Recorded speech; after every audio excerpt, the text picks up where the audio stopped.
Hey there, everybody. I just watched the new Peter Jackson Beatles documentary, Get Back, and I just finished the third episode, and I want to give a review of it before my initial reaction wore off, and I can give you like a right out of the box how I really felt about the film. Stay tuned.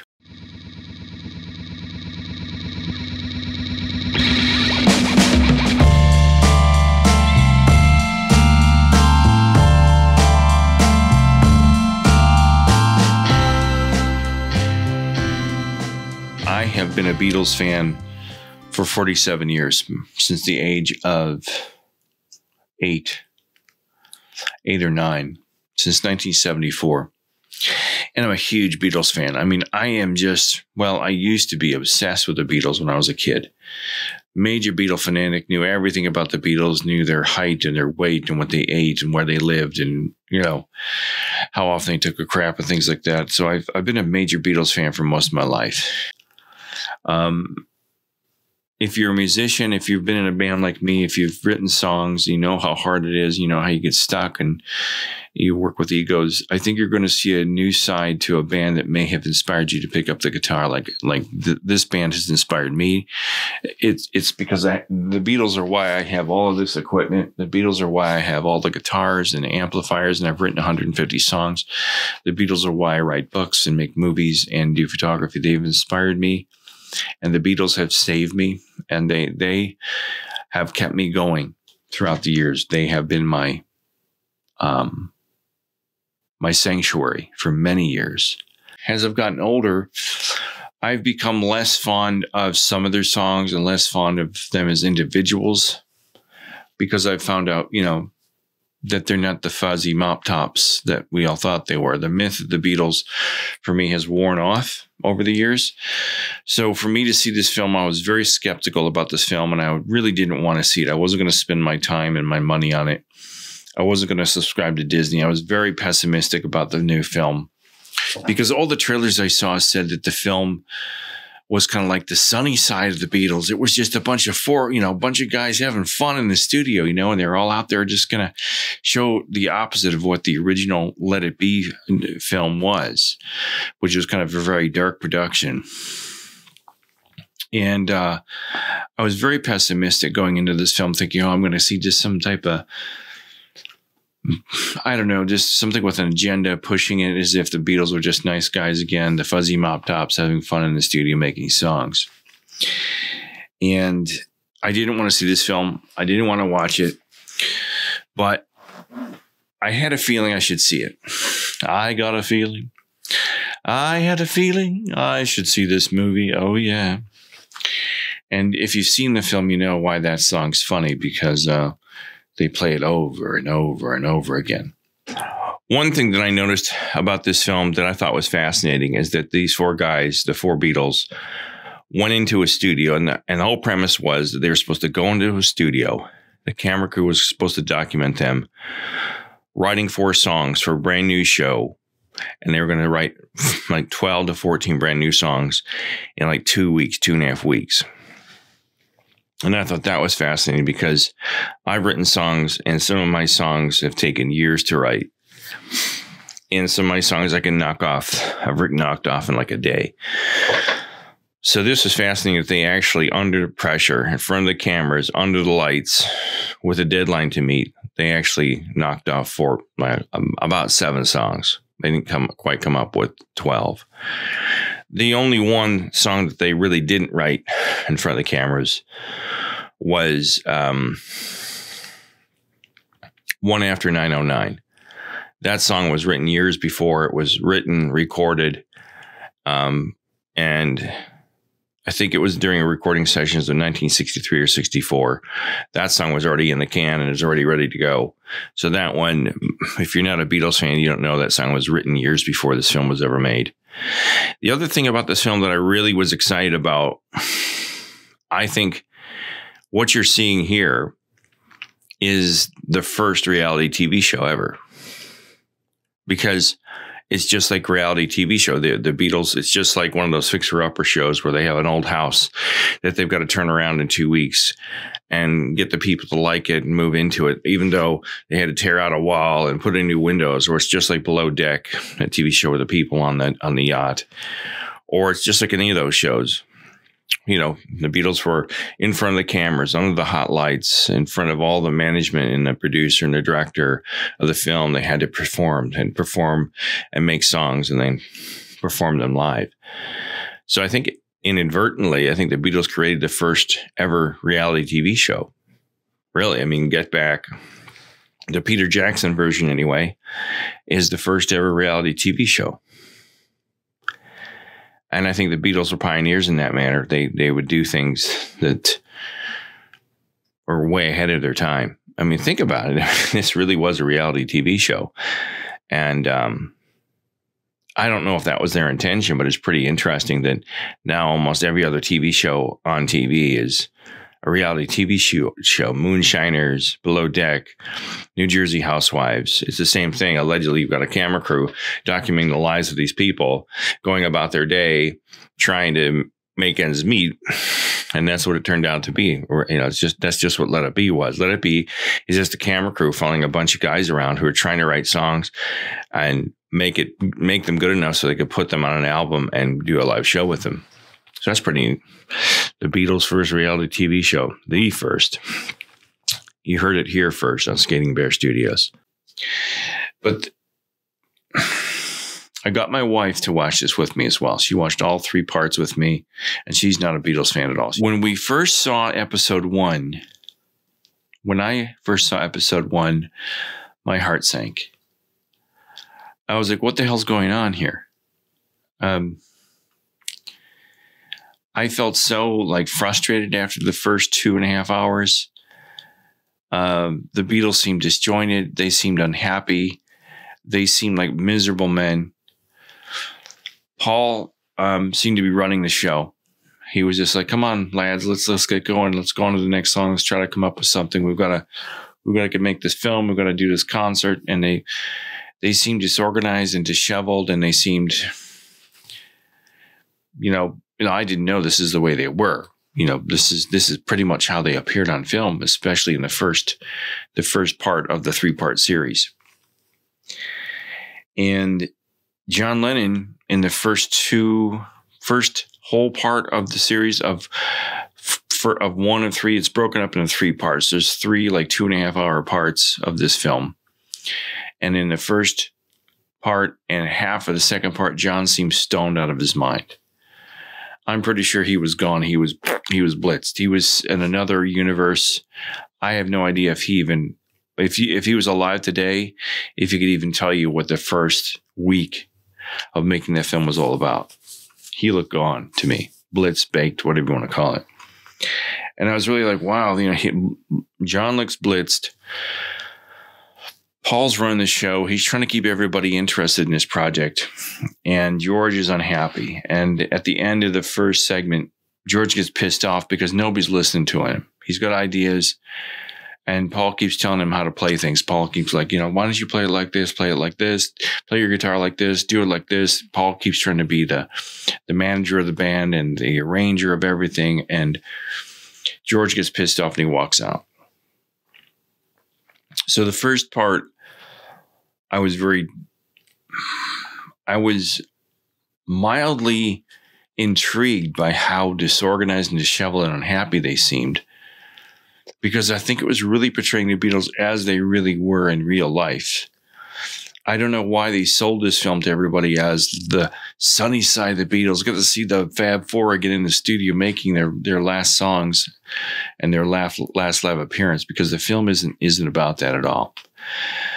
I can tell you that all 3 parts overall, it's a very dark, very unhappy group of guys. I don't think they all want to be together anymore. You can tell they don't. And I think the thing that I really took away from this film is that if you've ever been in a band, I'm a musician, I've been in duos and I've been in a band, and it's very hard work. And if you've got personalities that don't get along, if you've got people you don't like that are in the band, it makes coming to work, going to rehearsals torture. And I don't know if John Lennon was drunk or high in this first episode of the 3-episode series, but a lot of guys come into any band stoned or high or drunk. And the Beatles had reasons to be drunk and high. They had lots of pressure on them of being a Beatle and the publicity and the paparazzi and all the bad things that were being said about them in the press. But your average band, we really don't have that kind of pressure. Most of us don't, but they think it's part of the persona. You've got to be a drunk. You've got to be high. You've got to have a needle in your arm to be in a rock band. But I think that what the film really does is it really shows the authentic side of what the Beatles are going through between 1969 and 1970 and how miserable they were, especially in the first part. I did not see 4 happy individuals. But something happened between part 1 and part 2. After George leaves the band, they go have a chat with him. They try to get him to come back to the band. He quits the Beatles. He walks out. They get him to come back. So they must have said something to him like, look, mate, let's just get through this. Let's put on our best face, put our best foot forward and try to finish this project. And then we can talk about breaking up later. Because I don't think any of them were happy. Ringo, I don't know. Ringo hardly said 2 words in the whole film. He just basically sat back like this. Sleeping in his chair. And I get the feeling that this was a band that was on the way out. And it gave you a really good idea how hard it was to be in this band and how many egos there were. You had George, who had his idea how things should be. You had Paul, and how he had ideas of how things should be and how songs should be arranged. You had John, who had met Yoko, and his mind, I don't think, was even on the band anymore. He was with Yoko. He wanted to do his own thing. And I think this is a band that was just like any of the Beatles have said in any of the interviews you hear of them. It was like a marriage that was over. They were done and there was time to get divorced. And it was just a matter of time before this band broke up. But I think you get to see the tension between the 4 guys and the problems they're running into and trying to come up with this film and come up with a final concert and come up with all this stuff. Yoko Ono was in this film quite a bit. And Paul McCartney makes a comment in the film and says, wouldn't it be funny if 50 years from now that they say that Yoko broke up the Beatles just because she sat on an amplifier? And from what I see, nobody was bothered by Yoko being there. They even let her scream and yell and do her singing, whatever you call that, screaming, that avant-garde singing she does where she screams. They'll let her do 2 or 3 songs like that. And people seem to be getting into it. And I think these 4 guys were open-minded about John's wife. They were open-minded about Paul's wife. They were open-minded about, Ringo brought his wife. Paul brought Linda and his daughter Heather, or his stepdaughter Heather. So I think you get an inside view of their family life, that they were growing up. They were moving in different ways. They had different directions and different intentions. So I think this movie really gives you an inside look. Not the sunny side of the Beatles, but the real Beatles, the real people who were struggling with addiction, struggling with being in the band, struggling with the pressures of being in a band. What I saw in this film was not only how it was to be a Beatle, how it was to work in the Beatles, it was also gives the viewer who doesn't know what it's like to be in a band how hard it really is. This is an authentic view of slogging through all these songs and trying to learn a song for a set list, whether it's a gig in a bar or a gig at Shea Stadium or a gig on the rooftop of Apple or EMI or wherever we happen to be having it. You saw the real Beatles in this. There was no personas being put on it. In the second half of the second part, John kind of comes to life. And in the third part, John is more of the public John that we see. And I don't know where that came from. I don't know if he sobered up and all of a sudden the drugs wore off. And Paul sat down with him and said, look, mate, you got to sober up to finish this film because we need you in this. But overall, I walked away with this feeling of, I'm glad I saw it. But I felt very disappointed in some ways in not disappointed. I think I felt very, I guess I felt brought back to earth. I still, even though I've kind of dispensed with and done away with the myth of the Beatles, the myth that they all talk about, John talks about trying to get away from, I think this really solidified that for me. That made me realize that the Beatles weren't what I thought they were. And boy, did these guys smoke cigarettes and cigars and drink wine. They were down in the wine and the beer and the cigarettes. They smoked these cigarettes that were like this long. Like, you know, American cigarettes, I think, are about this long, maybe 4 inches, 3.5 inches. Their cigarettes were like 6 inches long or something. Boy, they were sucking down those cigarettes like crazy. But I kind of walked away from it going, wow, the guys that I grew up believing in and idolizing, I think I got a good feeling of what they were really like, more like what they were as people. And I can say that John didn't really have much to say. He didn't, you know, for the first two parts of the segment, he didn't really say much of anything. And most of the time, he sounded like a gibbering idiot. You know, he does that jabberwocky talk, like, well, we'll talk about elephants and rainbows today. And everyone's like, what are you talking about, John? Well, you know, I've got a fever and my ball sack is aching, you know. I'm like, okay, that's hilarious, John. Why don't you go back with Yoko and, you know, pick bugs off of each other? But the most amazing part of the film, and the thing that choked me up at the end, is I'm assuming this all went down the way it was portrayed by Peter Jackson in that sequence. But the most amazing thing was that they stumbled and bumbled around for the better part of 3 weeks. And as a viewer, you had no idea, if you didn't know the Beatles and you didn't know what the final product was, you know, 50 some odd years ago, you'd have no idea what they were about to do on the rooftop. And Paul kept saying, well, don't worry, mates. He kept saying to, is it John Glenn's, the producer of the film? Say, don't worry, you know, we'll pull it all together, because when our backs are against the wall, that's when we perform our best. And he kept saying that to John. John would say it too. He's like, don't worry. When our backs are against the wall, that's when we perform the best. And when these guys stepped on top of the roof and started playing, man, it was magical. It was magical. That rooftop performance, just a few songs they played, they didn't even know what they're going to do. They had a set list down. They had the songs kind of figured out, but they just came to life, and they made a couple of mistakes.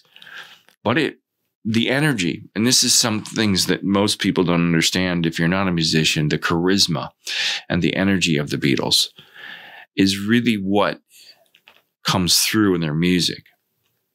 And that's what I think Brian Epstein heard in the cavern all those years ago. He saw these guys with this charisma.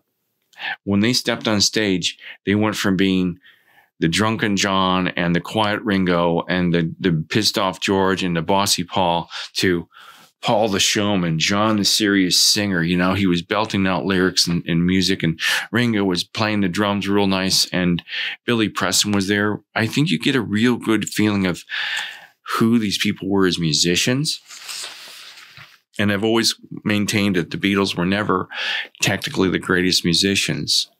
You know, Billy Preston technically is probably a superior musician with a keyboard. But the charisma that the Beatles bring forth in the energy and the music that they bring to life in their live performances and their music is who they were. And I think that's what you get to see in the final rooftop concert. Even though I've seen it 100 times before, I saw it from a completely different perspective now. You know, if you're not a Beatles fan, I would have to say, just from my wife enjoyed it. She's not a Beatles fan, so you're probably going to enjoy it, but you're probably going to be bored. Because they just showed them rehearsing songs over and over and over again. Like, I've Got a Feeling, Don't Let Me Down, and Get Back. I think if I ever hear those songs again right now, if I hear them within the next 2 weeks, I'm just going to throw my radio out the window.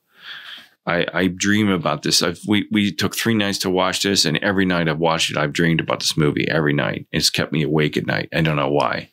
It's weird things. Like, I'm there in the studio with them as one of the sound crew or the film crew watching them. But I think if you're not a Beatles fan, I think you'll enjoy it. You'll have to take it in small bites. But overall, I'd have to say this is a movie you should see, especially if you're a diehard Beatles fan. This is one that you should go out and spend the extra money to sign up for Disney Plus and watch it.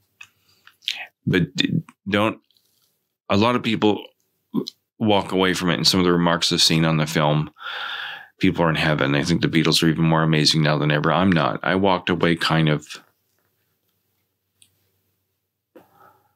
well, they're just, the most amazing thing about this band is that they're kind of slog through stuff, and they manage to pull it together and make it sound like magic, if that's really how it happened. But I walked away kind of being unimpressed with them as musicians, as individuals, and I saw them as a band that was disintegrating and falling apart. And if anything, it did away with the myth that Yoko broke them up. Yoko didn't break them up. They were already on the way out. George has definitely had one foot out the door already. John did too. And Paul kept making fun of John in the film about, oh, probably tomorrow you'll be in a black bag somewhere with Yoko. John's like, yeah, that's probably what we'll be doing. Because John had that whole bagism thing that he was doing in the late 60s for peace and all that stuff. So there you have it. I basically saw it as more of a pessimistic thing, a realistic view of four guys who were near the end of their careers in that band. And it was a great portrayal to show the tension and the struggle of those four guys. I didn't see guys having fun in the studio, but I saw four guys that when they stepped foot on the stage, all their differences melted away. All their differences melted away, and they became the Beatles, and they became performers. And that's what it's all about. So there you have it. Have a good day. Thanks. Watch The Beatles Get Back by Peter Jackson. Rent my movie, The Artist, a documentary. It's all about being an artist. Have a good day. Bye.